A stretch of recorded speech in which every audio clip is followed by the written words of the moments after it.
gracias al Señor porque podemos congregarnos para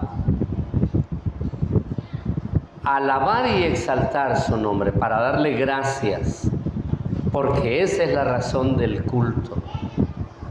Cada día del Señor yo me preparo para venir a estar con mis hermanos, con la iglesia, en la presencia del Señor, donde podemos adorarle a Él y exaltarle por todo aquello que Él hace en nuestras vidas, y a la vez pedir que Él hable a nuestros corazones por su palabra. Amén. Vamos a entrar entonces en la palabra del Señor, y estamos hablando en el capítulo 12 del libro de los Hebreos, y compartimos la semana pasada la predicación que tiene como título La carrera asignada y la meta prometida, y vamos a estar hablando de los versículos, o estuvimos más bien hablando de los versículos 1 al 3, y estuvimos mirando varias cosas que son muy particulares. Tocamos así a grandes rasgos. En primer lugar, fuimos enseñados a través de la palabra que la vida cristiana tiene una meta. Amén. Y que en ese sentido, cada creyente, Dios ha diseñado un camino, de tal manera que, como sostiene este capítulo 12, y lo utiliza también el ejemplo del apóstol Pablo, nosotros somos una especie de atletas que sabe cuál es la meta que tenemos, y el ideal es correr de tal manera que obtengamos el premio, que ganemos, de tal manera que en ese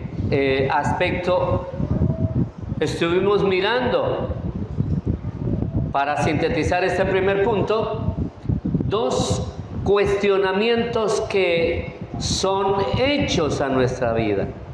En primer lugar, tener en cuenta, uno, que si bien somos atletas, no somos atletas de 100 metros. La carrera de la vida no es una carrera de velocidad. La carrera de la vida es una carrera que es una maratón. Ustedes saben que una maratón consta de 40 kilómetros, y es muy tipológico que una maratón tenga 40 kilómetros, porque el escritor de Hebreos, al llamarnos atletas, entonces considera que esos 40 no son kilómetros, sino es una generación. La Biblia dice que lo normal de una generación son 40 años, ¿cierto? Siempre se ha contado las generaciones a partir de 40 años. Entonces, la inquietud, la pregunta, el cuestionamiento que nos hace entonces a cada uno en particular es cuánto tienes tú la certeza de que has avanzado en el Señor. ¿Sabes dónde vas? ¿Sabes cuánto has avanzado? Porque la idea siempre es llegar a la meta, pero se presentan una serie de situaciones y circunstancias, obstáculos, etcétera, etcétera, que pueden impedir que el atleta llegue. Otra, el atleta no estaba muy bien preparado y va a quedar a medio camino, va a desfallecer, no va a tener las fuerzas para terminar. Muchos han quedado a mitad de camino al lado de la vía. De tal manera que es interesante esto y sería un muy buen ejercicio para cada uno de nosotros hacer ese análisis. ¿Qué tanto he avanzado yo en el camino de la vida en Cristo el Señor? Y segundo, todavía más interesante, ¿cuánta evidencia de Cristo hay en ese periodo de tiempo y en ese recorrido que llevas en tu vida? ¿Qué tanto evidenciamos a Cristo? Amén.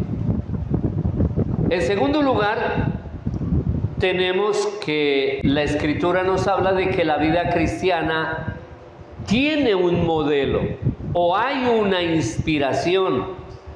Y el escritor de Hebreos nos dice que nosotros tenemos una gran nube de testigos. Y aprendimos que esos testigos tienen un doble significado, un doble sentido. En primer lugar, ellos han testificado de su fe. Lo vimos en el capítulo 11 del libro de los Hebreos. Cada uno de los hombres que el capítulo 11 menciona es un ejemplo, es un vencedor, es un hombre que puede perfectamente ser modelo. Y noten aquí que en el capítulo 11 está hablando de personas normales, no menciona al Señor Jesús, porque el Señor Jesús al fin y al cabo es el camino, pero también es la meta, y Él es quien nos va llevando y a la vez va a ser Él el que nos va a recibir. Pero cada uno de nosotros tenemos una inspiración, alguien que por su trayectoria, por su testimonio, por su norma de vida en Cristo, es un excelente ejemplo, es una muy buena inspiración. Pablo dice: imítenme a mí como yo imito a Cristo. ¿Está bien? De tal manera que, ¿cuál es el héroe de la fe o quiénes son los héroes de la fe que tenemos como inspiración? Y en segundo lugar, porque ellos justamente están revisando, ellos son los que están en el estadio, en las graderías del estadio, mirando nuestro desempeño hasta cuando termine esa carrera. Ellos están pendientes de cómo hemos corrido, si hemos corrido válidamente, si hemos hecho trampa, si cada uno de los aspectos negativos o cada uno de los aspectos positivos van a ser evidentes delante de estos testigos. En tercer lugar, nos dice entonces que tenemos que la vida cristiana, todo creyente tiene elementos o lucha contra unos elementos que tiene en contra. La Escritura nos dice en el texto que leíamos, dice: despojémonos de todo peso y del pecado que nos asedia. De tal manera que en eso debemos de tener mucho cuidado. ¿Cuáles son esos impedimentos que has encontrado en tu vida, en esta carrera? El Señor Jesucristo dice en Lucas capítulo 21, versículo 34, estén alertas o estén vigilantes. No sea que los corazones de ustedes estén cargados de disipación, de embriaguez y de las preocupaciones de la vida. Necesitamos tener en cuenta cada una de estas cosas, revisar cada uno de estos aspectos.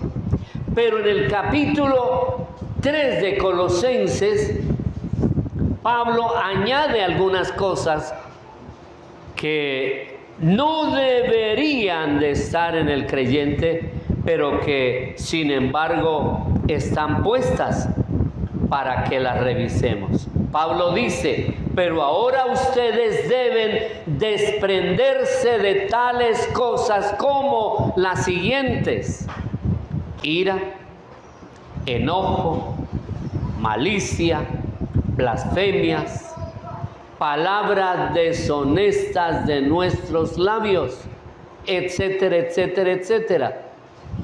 Son hábitos, son costumbres e incluso prácticas que muchas veces manejamos y que adquirimos como una contaminación ambiental en el mundo donde nosotros nos movemos y que desafortunadamente muchos absorbemos. Por ejemplo, en este tiempo lo cotidiano, lo normal es ver en las personas, en la mayoría de personas, ese enajamiento que hay, de tal manera que es común ser personas violentas, ser personas demasiado iracundas. La excusa es por el estrés. Bien, pero la Escritura dice que eso debemos de dejarlo. Cada uno de esos estorbos, porque el estorbo no es en sí mismo un pecado, pero, mi amado hermano, puede convertirse en un pecado. Los malos términos. Hay creyentes que todavía tienen un lenguaje muy vulgar. Todavía se utilizan expresiones como decimos aquí los costeños, todavía se utilizan plevedades para hablar. En nuestra casa, en nuestro círculo donde nos movemos, en el trabajo, en el colegio, etcétera, etcétera, etcétera. Y lo traemos, no lo desechamos, nos habituamos a eso, a las malas expresiones, a los malos términos, a las malas actitudes, etcétera, etcétera, etcétera. De tal manera que hasta aquí la Escritura entonces nos habla de eliminar esos estorbos que son pecado y que son imperfecciones de nuestro carácter. Pensemos en esto, mi amado hermano, lo que dice Job en el capítulo 15, versículo 14 y 16, para que no utilicemos excusas, sino por el contrario, cada día seamos fundamentados en eliminar, aborrecer y desechar todo lo que es pecado, lo que contamina el carácter de Cristo en nosotros. Job dice: ¿qué cosa es el hombre para que sea limpio y para que se justifique el nacido de mujer? He aquí, Dios en sus santos no confía, y ni aún los cielos son limpios delante de sus ojos. Cuánto menos el hombre abominable y vil que bebe la iniquidad como agua. Esa es la condición del hombre natural. Sin embargo, muchas veces traemos todavía sedimentos de esa vieja naturaleza que se obstinan en permanecer y que lo hacen desafortunadamente con el propio advenimiento nuestro, con el propio gusto nuestro.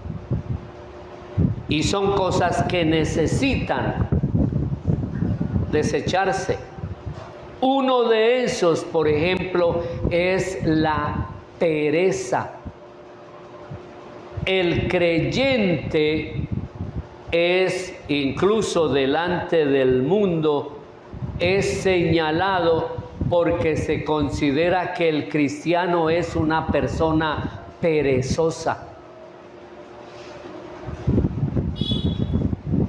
Y es por el testimonio que se da.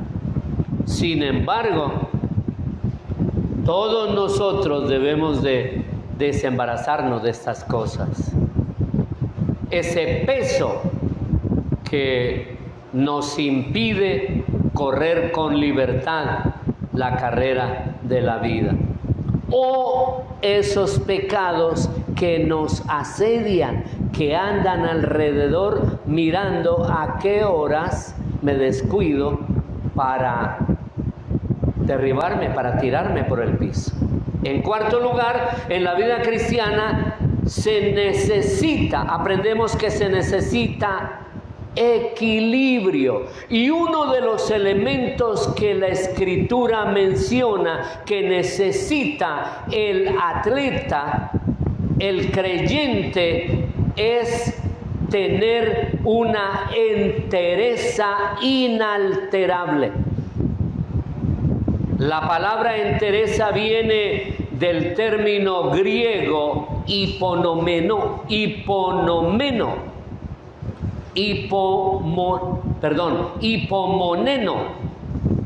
es lo que significa entereza. Y esa entereza no significa una paciencia que acepta las circunstancias, no, sino que es una entereza que domina las circunstancias, de tal manera que eso le da una determinación que persiste en el esfuerzo y rechaza el desánimo. Los obstáculos no intimidan al que tiene una entereza inalterable. Las dificultades no le roban su esperanza, porque mantiene esa entereza inalterable hasta que él logra su cometido de llegar a la meta. En quinto lugar, en la vida cristiana tenemos un ejemplo que es Cristo mismo. Recordemos, mis amados hermanos, que Siempre andamos por el camino en compañía de Cristo, pero debemos de recordar también que Él es quien nos espera para darnos la bienvenida. Ese ejemplo es Cristo el Señor. En el libro de los Hebreos, en el versículo 2 dice, puestos los ojos en Jesús. En Él es que debemos de fijarnos. Y por último, en el estudio de la semana pasada, en la predicación, aprendíamos entonces que la vida cristiana mantiene continuamente una vida presencial delante del Señor. Como el apóstol Pablo dice, ya no vivo yo, de tal manera que yo vivo únicamente en Cristo. Él está presente en todo momento, en todo lugar. No haga lo que hacen los religiosos, que en muchos aspectos de su vida sacan a Cristo de su ecuación, sacan a Cristo de sus elementos que tiene. Únicamente, solo cuando van al templo es que son cristianos.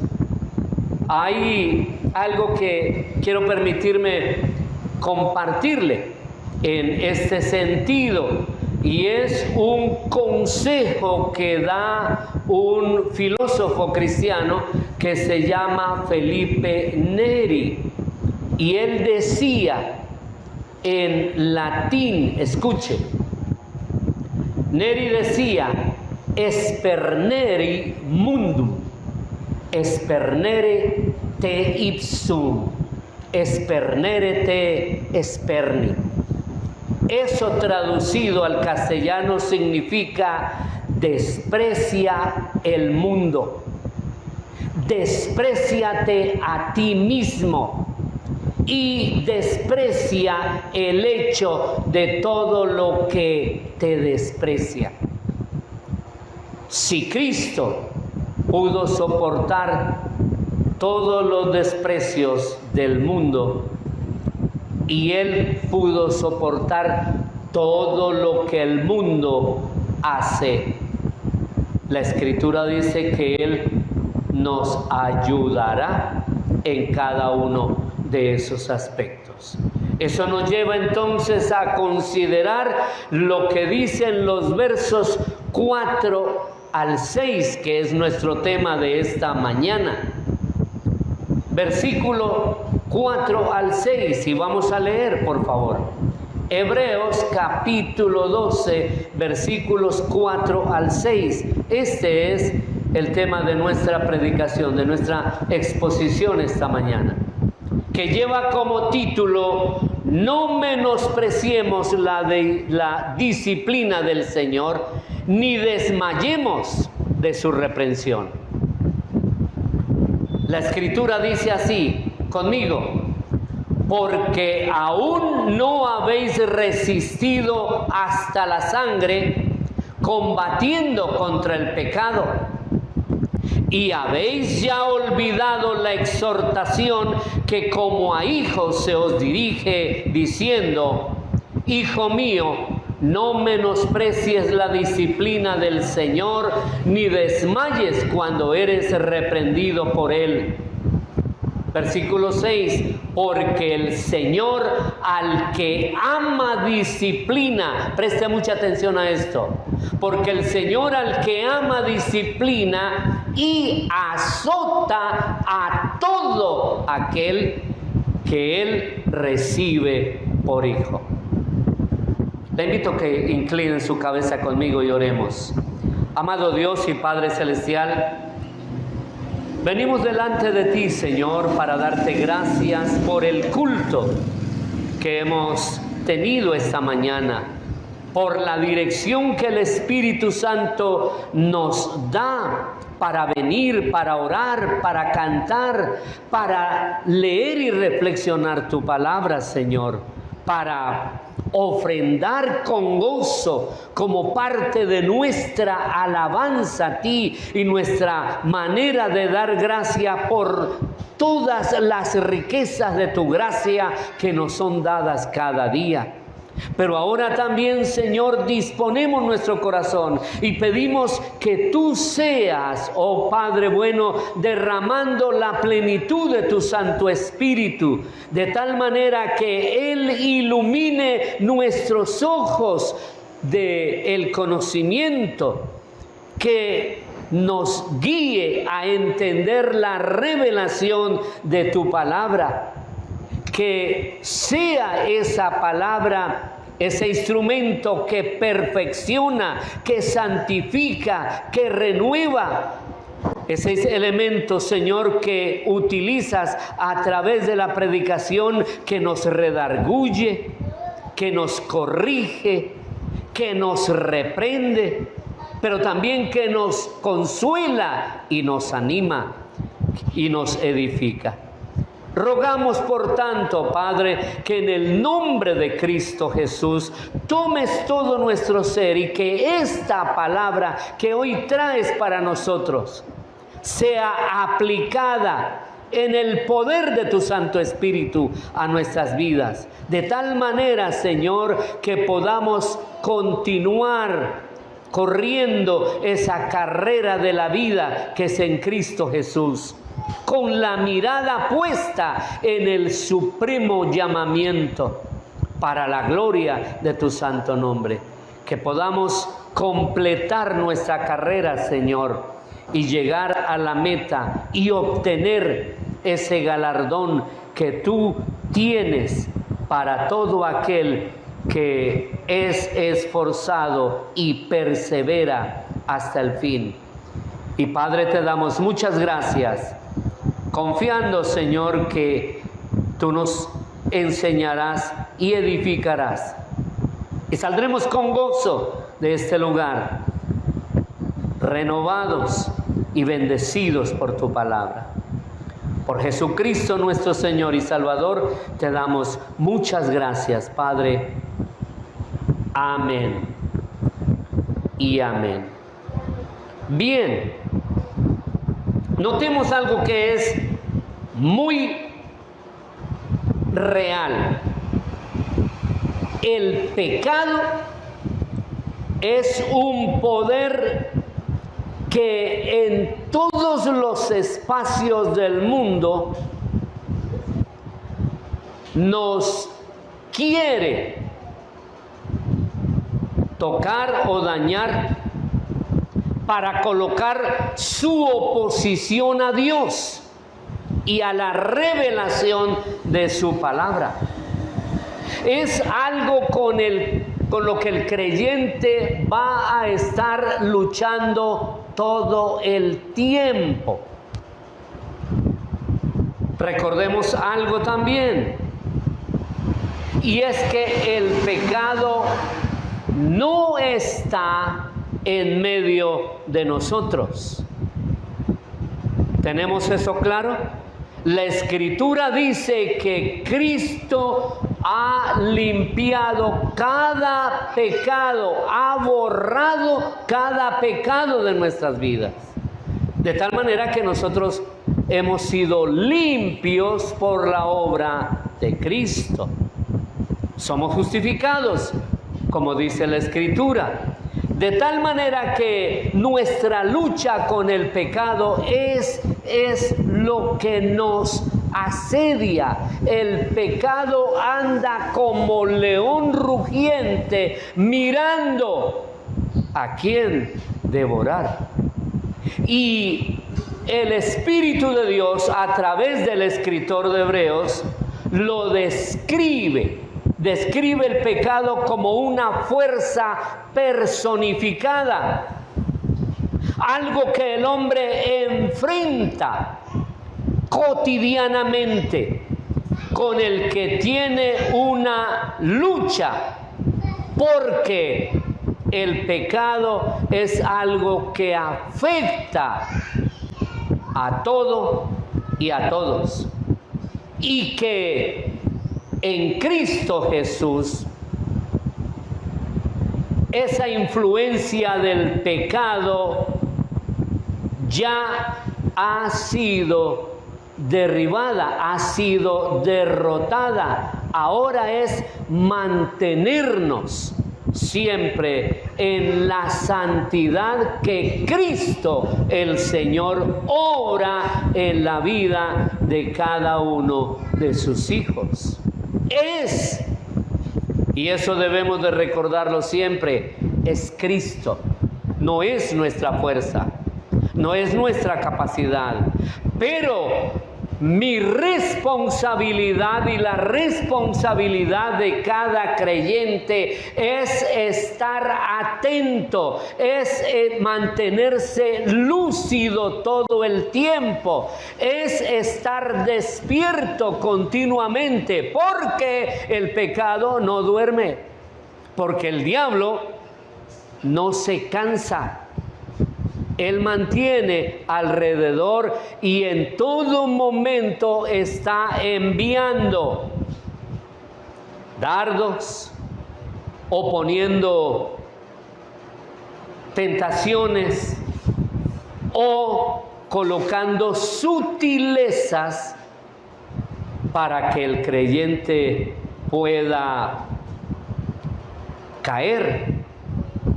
De tal manera que en estos versos el Espíritu de Dios exhorta a cada creyente en este capítulo de Hebreos a siempre mantener su mirada puesta en el Señor Jesús, para que de esa manera pueda luchar contra el pecado.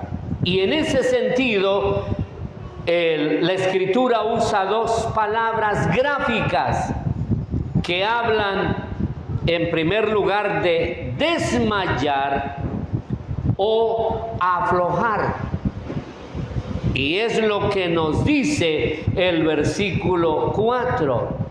No os rindáis antes de tiempo.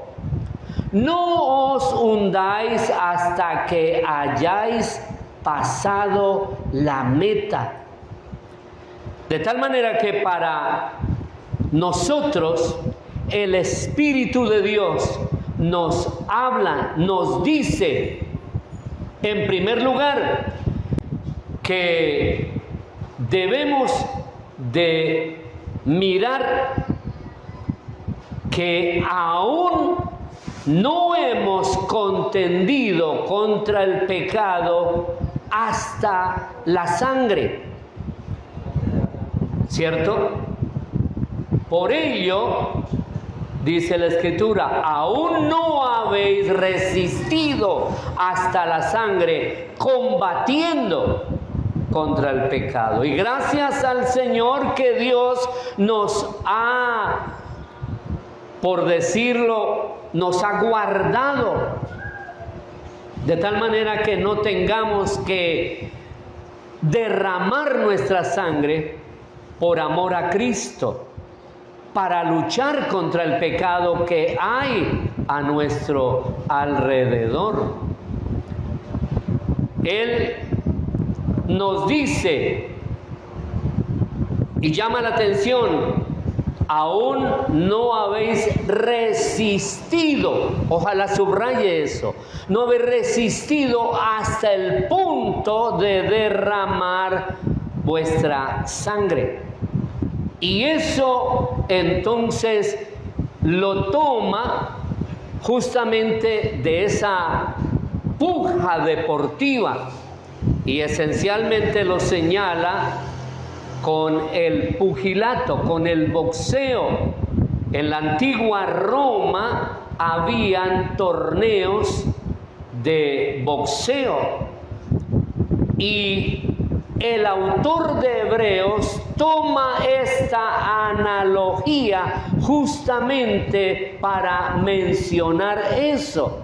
Da esa imagen del boxeo, donde en ese deporte la sangre regularmente mana de las lesiones que se reciben en esa pugna. Aún hay quienes en el pugilato han perdido la vida, y ustedes y yo conocemos históricamente cuántos boxeadores han dejado su vida en el cuadrilátero. El llamado es justamente a tener cuidado de eso, no solamente en nuestro entorno personal, sino en nuestro entorno familiar y en nuestro entorno corporal como iglesia del Señor.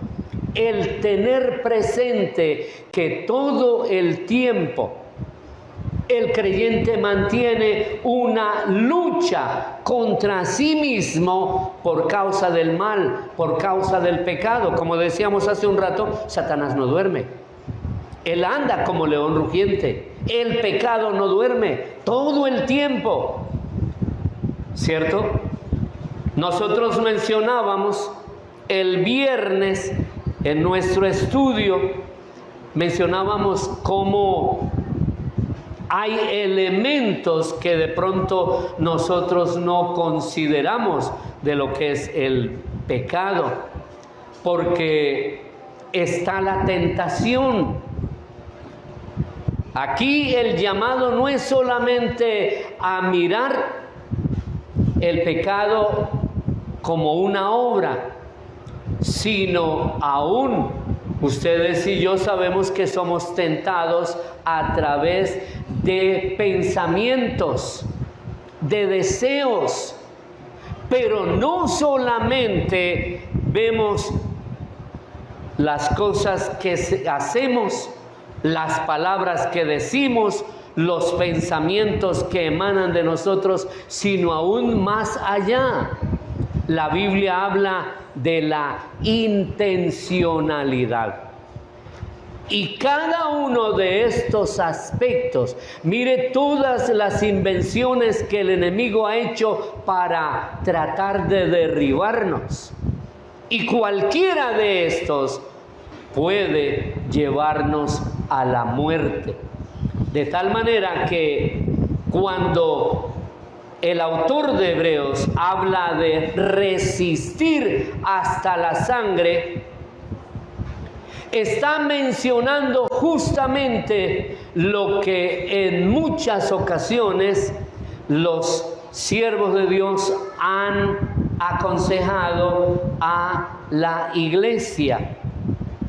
Y aquí especialmente el autor de Hebreos nos lleva a considerar un hecho histórico, y es como esta frase les fue dada a los macabeos en su lucha contra aquellos que querían esclavizar al pueblo de Israel, y que tomó a muchos de los sacerdotes del templo del Señor, de tal manera que los torturaban de tal forma que el propósito era hacer que ellos renegaran de su adoración al Señor, a Yahweh el Señor.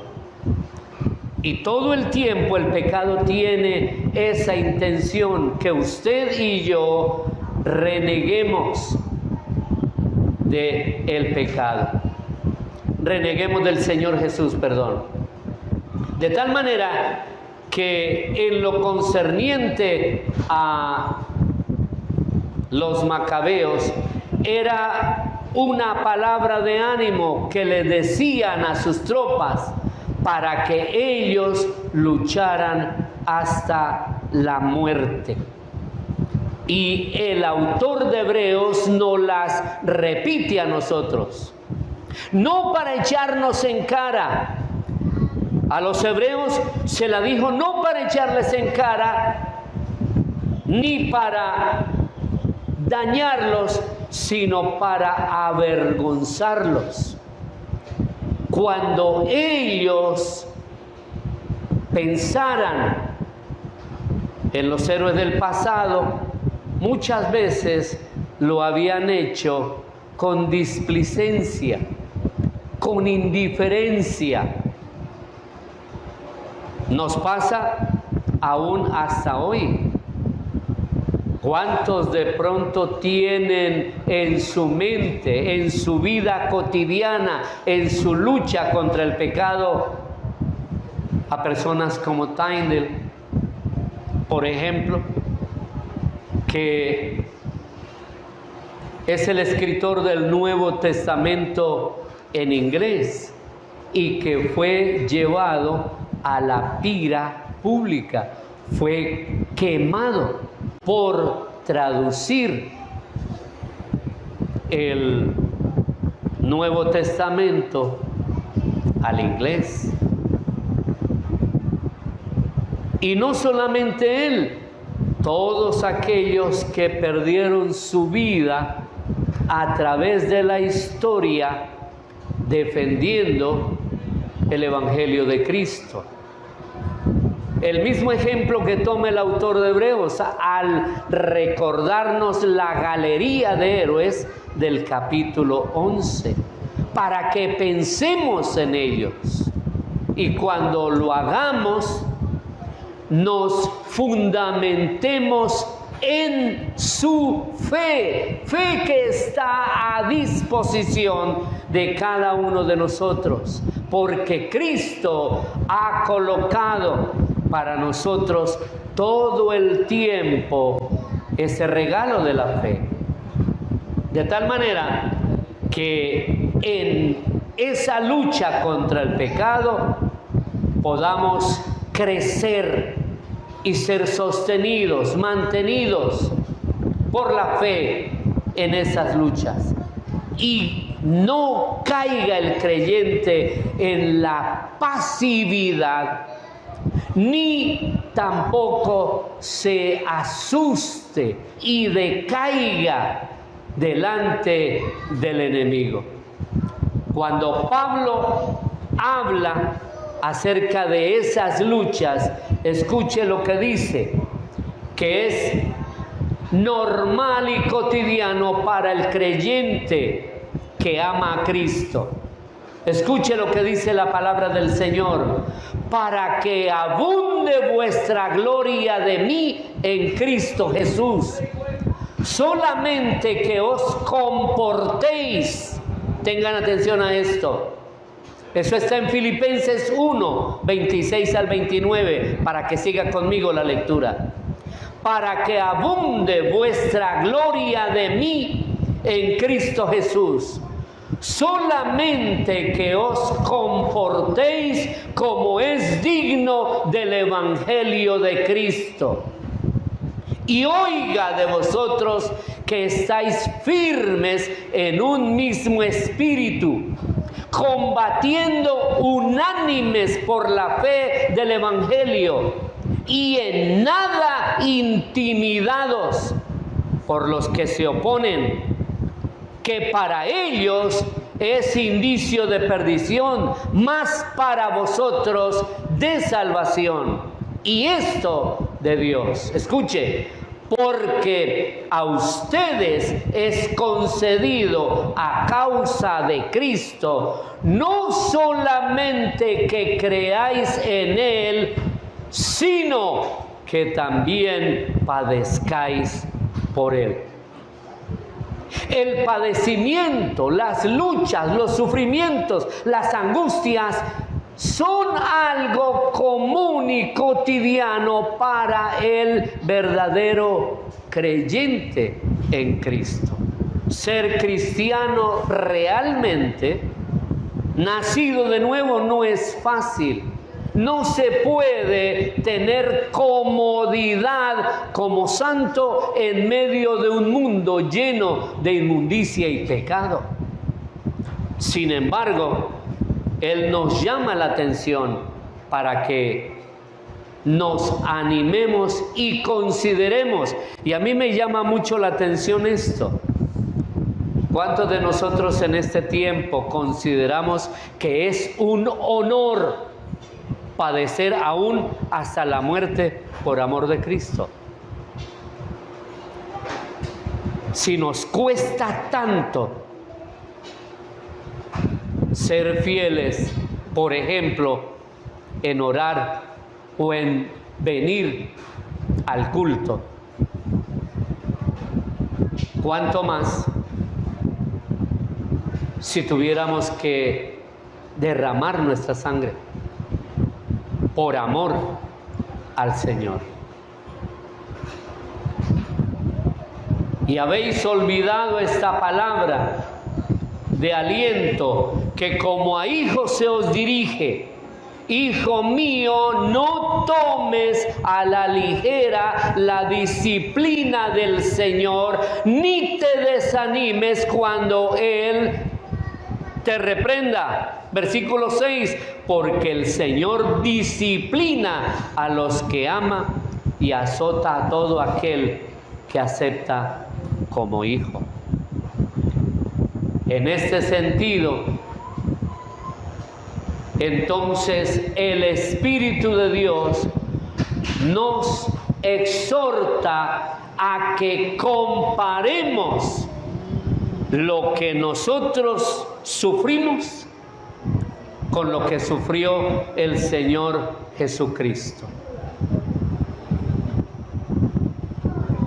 ¿Cuántos de nosotros hemos sufrido algo parecido a lo que sufrió el Señor Jesús?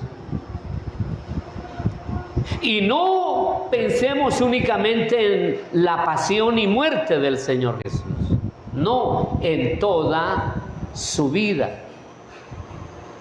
Todo el tiempo desde que el Señor nace, ustedes encuentran que hay un conflicto en que aún su propia vida peligra. ¿Se acuerdan? La Escritura dice que a los pocos días de que Él nace, ya tenía una orden de muerte por parte del rey Herodes. De tal manera que la Escritura dice que los padres tuvieron que, palabras coloquiales mías, anochecer y no amanecer, levantarse a la madrugada y coger lo poco que tenían y huir para preservar su propia vida. ¿Usted ha vivido de esa manera, mi hermano? ¿Alguno de ustedes tuvo que huir porque le iban a quitar la vida?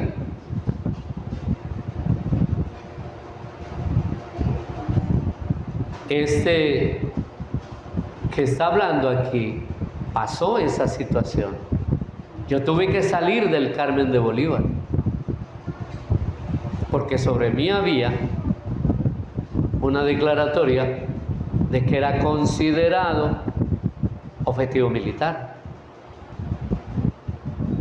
Fue una de las razones por las que yo salí del Carmen de Bolívar. Sin embargo, Dios ha sido fiel. Dios ha sido bueno. Dios ha sido escudo. Y créame que Él lo es.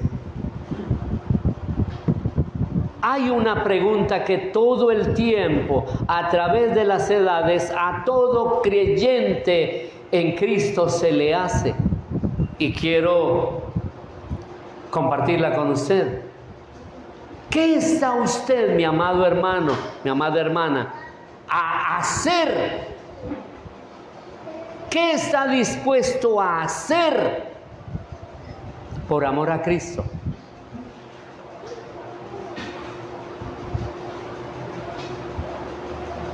porque Cristo todo lo sufrió, pero no lo sufrió por Él o para Él.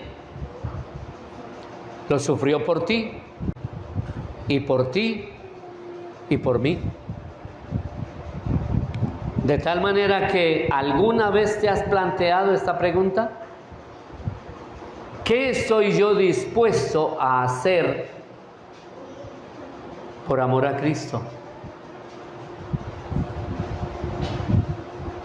Si a usted lo amenazan con un arma, o reniega de Cristo, o se muere, algunos de nosotros somos tan cobardes que decimos, listo, mátenos. Pero si se la cambian, reniega a Cristo, o pierde su esposa y sus hijos.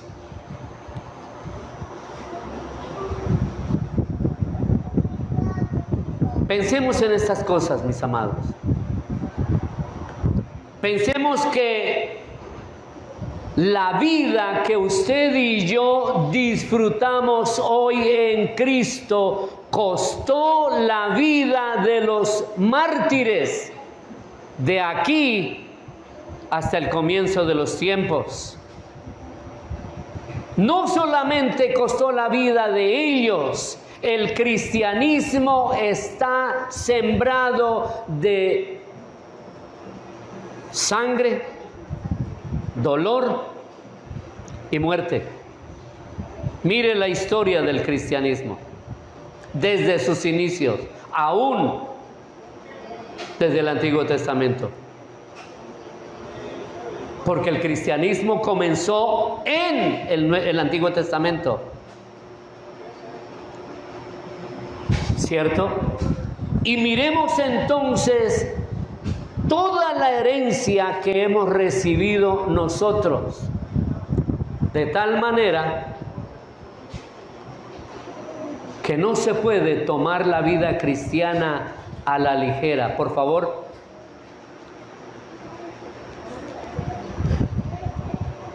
cámbiame en esta niña de silla, por favor. De tal manera que en ese sentido debemos de tener mucho cuidado con eso. La Escritura nos llama la atención. ¿Habéis olvidado esa palabra de aliento que como a hijos se os dirige? Pero también la exhortación: no tome a la ligera la disciplina del Señor.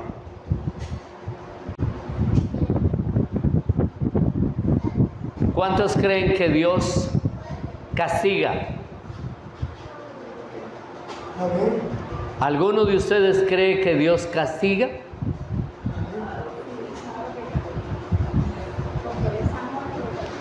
¿A sus hijos?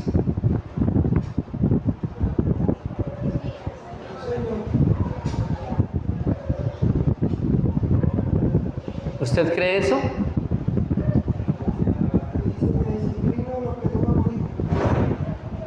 Presten atención, la pregunta es: ¿cuántos creen que Dios castiga a sus hijos?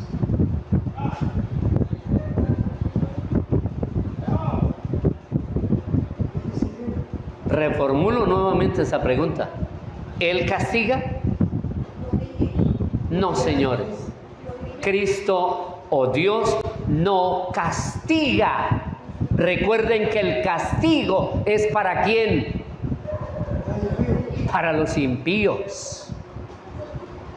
El castigo es para los impíos. Para nosotros es la disciplina. Y la disciplina jamás va a quitarle la vida a usted. La disciplina no es un castigo. Amén. La disciplina no es un castigo. la Escritura nos dice: no tomes a la ligera la disciplina del Señor. De tal manera que lo que Dios está diciendo es que todos nosotros, todos somos disciplinados por Dios. Pero es que la disciplina tiene el propósito de formar. La disciplina tiene el propósito de educar, de capacitar. El castigo no. ¿Me está entendiendo? Es lo que dice la Escritura. No, Dios no te castiga. No. ¿Y sabe por qué no te castiga? ¿A quién castigó Dios?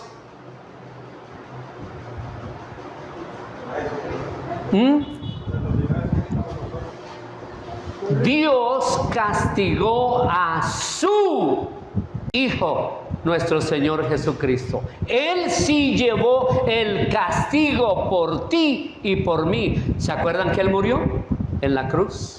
Y el castigo tiene esa connotación. Es quitar la vida. Ese es el castigo para los impíos.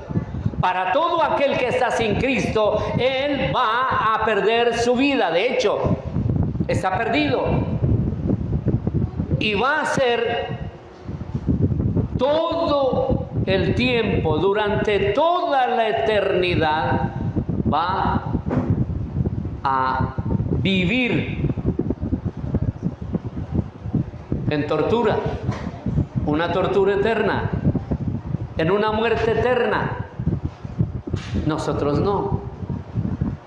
Así es de que lo que el Señor nos está diciendo entonces es: tenga mucho cuidado con menospreciar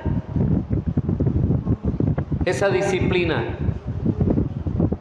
Y nos da una palabra de ánimo: no te desanimes cuando Él te reprenda. Aquí es donde vemos, por ejemplo, entonces la enfermedad, la ruina, la pobreza, la pérdida de aquello que amamos. Esa es una forma de Dios disciplinarnos, ¿cierto? Sin embargo, esa disciplina tiene el propósito de forjar el carácter de Cristo en ti y en mí.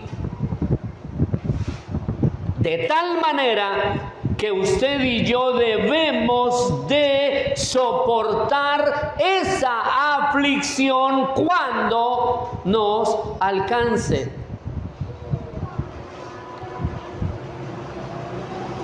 ¿Qué daño le ha hecho el evangelicalismo a la gente?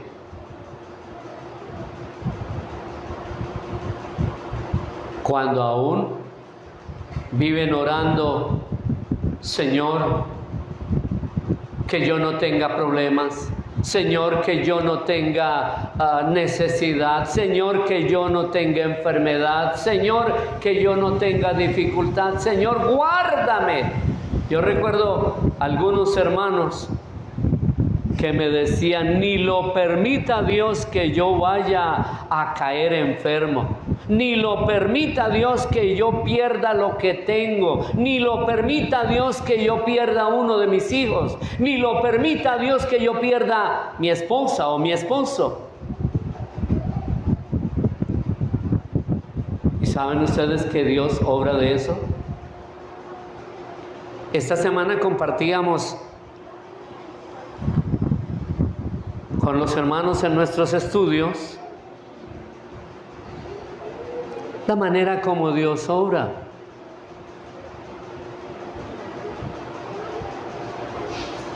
Yo tenía a mi esposa, que amaba, que amo hasta ahí, hasta aquí. Sin embargo, después de un tiempo de una penosa enfermedad, agobiante, y yo oré, apoyado justamente en las promesas que tiene la Escritura, y los hermanos de la iglesia oraron apoyados en esas promesas de la Escritura, y la iglesia, no solamente aquí, la iglesia del Carmen, sino la iglesia en gran parte de Colombia y aún fuera de Colombia, estuvieron orando por mi esposa en base a esas promesas de la Escritura. Sin embargo, Dios se llevó a mi esposa.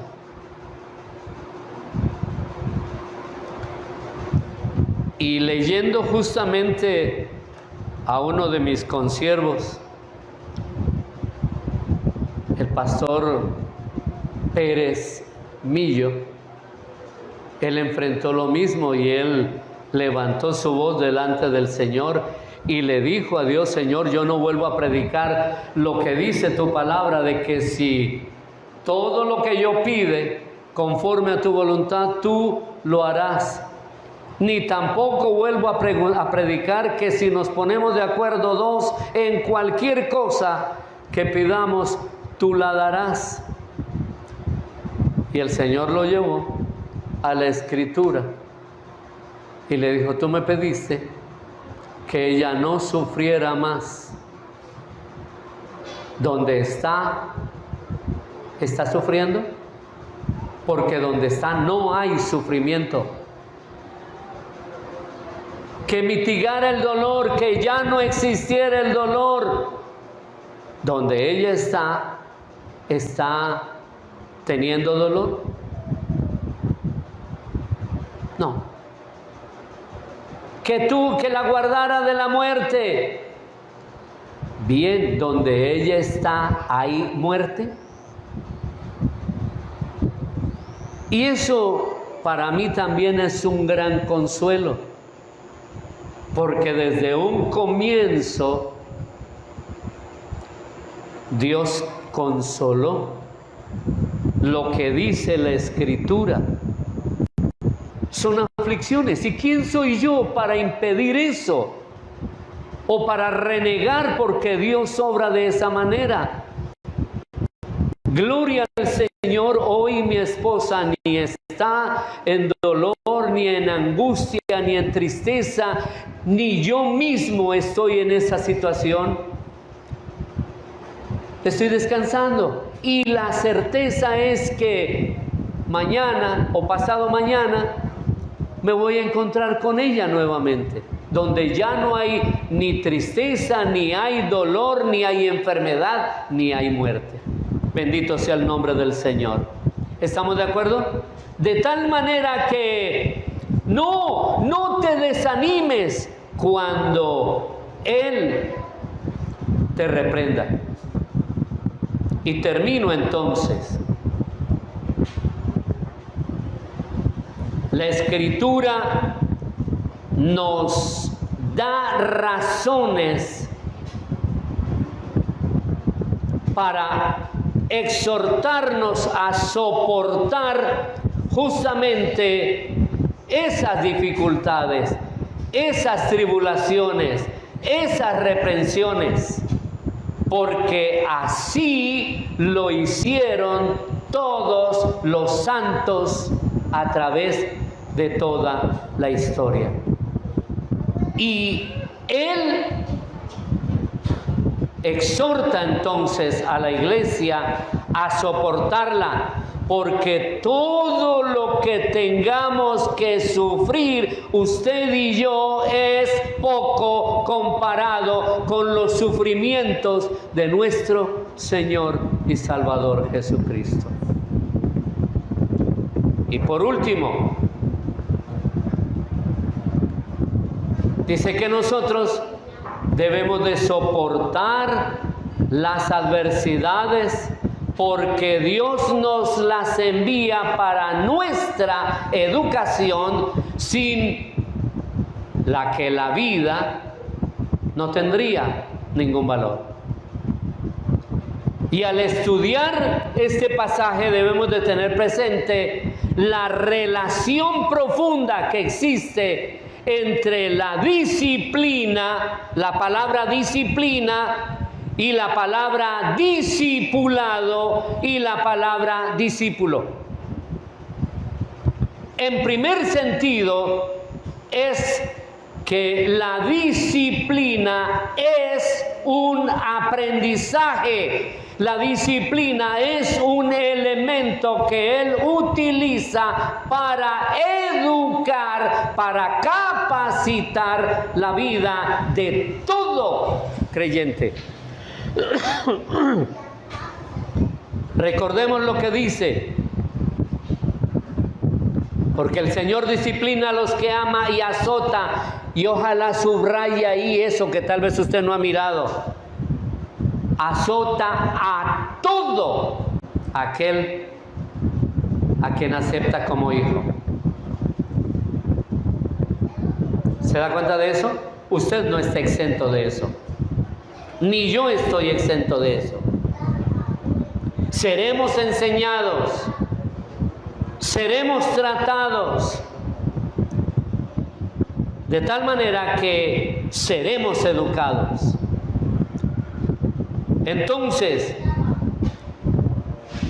muchos consideran que la disciplina es un castigo, pero como ustedes notan en el pasaje, no es un castigo que la ley inflige a los malvados, porque el castigo es para los infractores. No, es una reprensión paterna que tiene por objeto la corrección. En general, nosotros podemos comprender que la disciplina significa una manera de educar. No es una educación como ahora se da para, por ejemplo, los muchachos de ahora. No es una educación permisiva, no es una educación consentidora, sino que es una educación que utiliza el dolor, la aflicción por el bien de ese hijo. La Escritura dice que la disciplina se aplica siempre con una vara. Ay de los padres que detienen la corrección de los hijos. No, yo no tengo para qué castigar a mis hijos. Yo nunca les he pegado. Qué arrogante el padre o la madre que de esa manera tiene esa concepción, porque es una concepción del mundo. El mundo aborrece la corrección. Por eso el mundo quiere hacer y manejarse como le place, pero para el Hijo de Dios, desde todas las edades, la corrección siempre tiene el propósito de educar, de formar, de hacer que los muchachos sean personas de bien. ¿Estamos entendiendo? Segundo, es también provechoso considerar el sentido, oído, militar y deportivo de la expresión disciplina. Un padre siempre va a disciplinar a su hijo.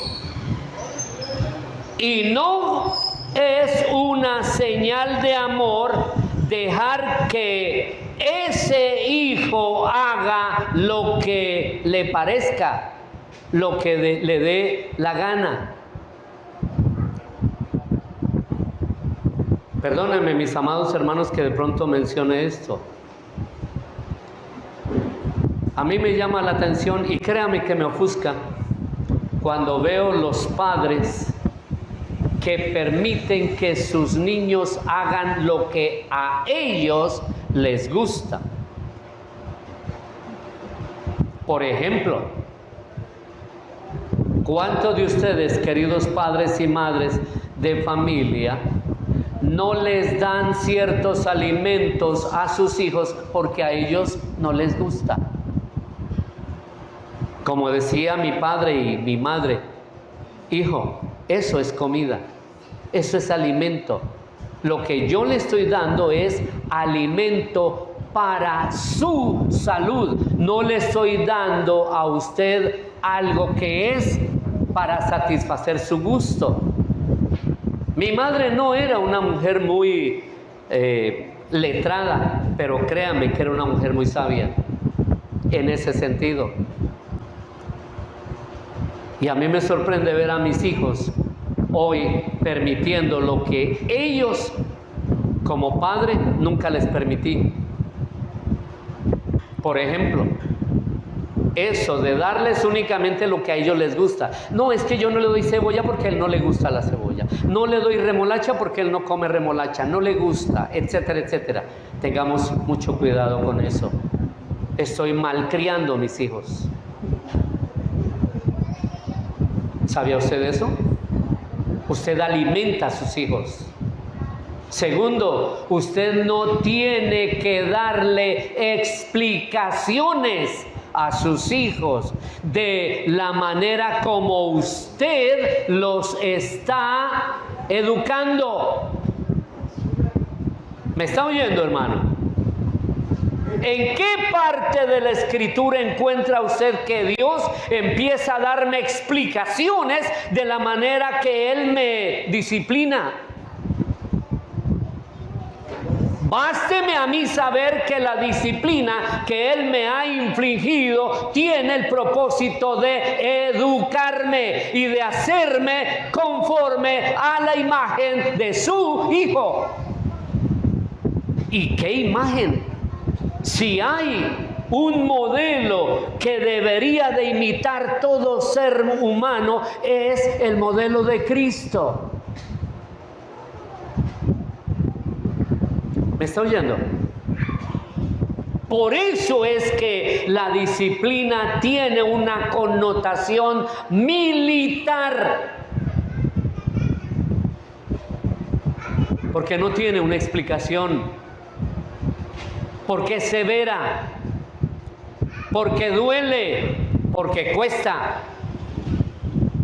Pero al final, hoy yo le agradezco a mi padre y a mi madre los rejazos que me dio, porque yo sé quién era. Era un bandidito pequeño, pero picoso, como dicen hoy. Y si no hubiera sido por mi madre, por mi padre, que me reprendieron, que me castigaron, que me azotaron, que me disciplinaron para ser hoy lo que soy por la gracia del Señor, créame que muy posiblemente yo no estuviera vivo. Un padre disciplina a su hijo y no es una buena señal de amor, hermana o hermano que me está escuchando, dejar a su hijo que él haga lo que se le dé la gana sin preocuparse por él. Yo aborrezco, es una de las cosas que aborrezco en algunas familias cristianas, que han convertido el televisor, el computador o el celular en el maestro para el niño. ¿Quiere que el niño se esté quieto? Le ponen el celular. Obviamente el niño parece un ente metido ahí y pierde la capacidad de todo. porque ya no razona el niño, porque ya él no tiene inventiva, porque todo lo que hace es ver figuras, imágenes y conceptos. Él todavía no discierne enseñanzas. Eso le entra directamente a su personalidad. Yo regaño a mis hijos cuando les veo que el maestro para mis nietos es el celular o el televisor. Ellos no tuvieron ese modelo. Por el contrario, escuche, eso es una razón para preocuparse. ¿Por qué? Porque eso que el Padre está haciendo es más bien una señal de que el Padre no ama a sus hijos, no los considera como sus hijos. No se siente responsable de ellos. Escuchen esto, nos sometemos a la disciplina que un padre terrenal nos aplica por un poco de tiempo hasta que llegamos a la mayoría de edad, y aún siendo mayores de edad no quedamos libres de la disciplina del Señor. La próxima semana vamos a ampliar más este punto en la enseñanza. Muchas veces la reprensión es arbitraria, la de nuestros padres. Sin embargo, jamás, por lo menos en mi tiempo, nunca nos atrevimos a cuestionar la educación que nos dieron nuestros padres. Y fue muy fuerte, créame que es así. Ahora, el Padre terrenal es aquel al que le debemos nuestra vida física. Ahora, ¿cuánto más usted y yo debemos de someternos a la disciplina de Dios? A quien le debemos nuestra vida inmortal, y que en su sabiduría solo busca nuestro bien supremo. En el Antiguo Testamento, en el libro de Proverbios, el capítulo 3, versículo 12, se cita: porque el Señor disciplina a quien ama, así como un padre al hijo en quien se deleita. Es una práctica natural desde el comienzo de los tiempos hasta nuestros días. Mi amado hermano, Dios te disciplina a ti. Dios me disciplina a mí, porque en la disciplina va formando la imagen de Cristo en mí. El propósito es que yo me parezca cada día más a Cristo el Señor. ¿Estamos de acuerdo? De tal manera que entonces, para terminar, la disciplina es un privilegio que Dios concede a aquellos que Él ama. De igual manera, escuche padre y escuche joven, es un privilegio para cada hijo tener padre que discipline a sus hijos y los discipline con rigor, como dice la Escritura. La palabra del Señor dice, oído,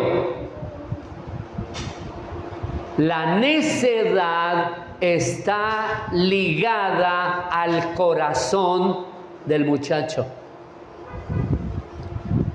Por eso, corrígelo con vara y no morirá. ¿Le va a doler? Sí, pero no va a morir. Puede que él chille como si se fuera a morir. No, no se va a morir. ¿Me está entendiendo? Entonces, suena contradictorio hasta que lleguemos a entender que la disciplina no se extiende a los impíos. La disciplina es únicamente para los hijos de Dios. Ellos reciben un castigo y el castigo es un juicio. Dios disciplinó a Israel a consecuencia de sus transgresiones. Sin embargo, Él demuestra paciencia y tolerancia con sus enemigos hasta que ellos llenan la medida de su iniquidad. Miremos Génesis 15, versículo 16. Veamos Mateo 23, 32 o Primera Tesalonicenses 2, 16. La disciplina es una señal de que Dios nos acepta como hijos suyos.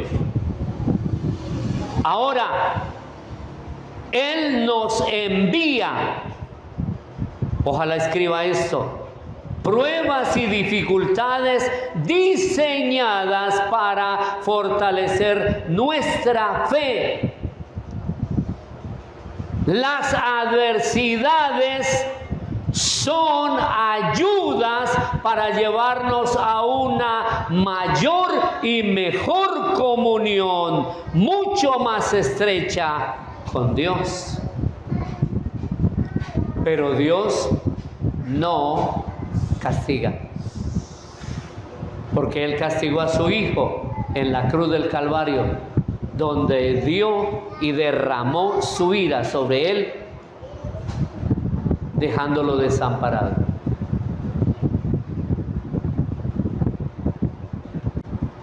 Cada uno de nosotros, entonces, debemos de mirar lo que la Escritura nos enseña. No ore al Señor pidiendo que no haya enfermedad. No ore al Señor pidiendo que no haya dificultades. No ore al Señor pidiendo este tipo de cosas que muchas veces ocupamos el tiempo de la oración en ellas. Oremos al Señor y pidámosle que Él nos dé la fortaleza y sobre todo la sabiduría para entender, para aceptar y para regocijarnos en la disciplina del Señor, sea cual sea la manera como Él decida corregirnos. Amén. Cierre sus ojos y oremos. Amado Dios y Padre Celestial, te damos gracias esta mañana por tu amor y por tu misericordia. Gracias, Señor, por la palabra que nos es dada, porque tú eres bueno y porque a través de tu palabra, Señor, somos edificados, somos enseñados y somos formados cada día a la imagen de Cristo, capacitados, Señor, para enfrentar todas las adversidades y vicisitudes de la carrera de la vida, sabiendo que Él camina con nosotros, que Él nos fortalece y que Él nos dirige cada día. Por tanto, Padre, te doy muchas gracias por la palabra que nos ha sido dada en este día. Que esta palabra nos guíe, nos aliente y nos fortalezca para ser, Señor, formados en ella, para la gloria de tu santo nombre. Esto lo pedimos en el nombre de nuestro Señor y Salvador Jesucristo. Y te damos muchas gracias.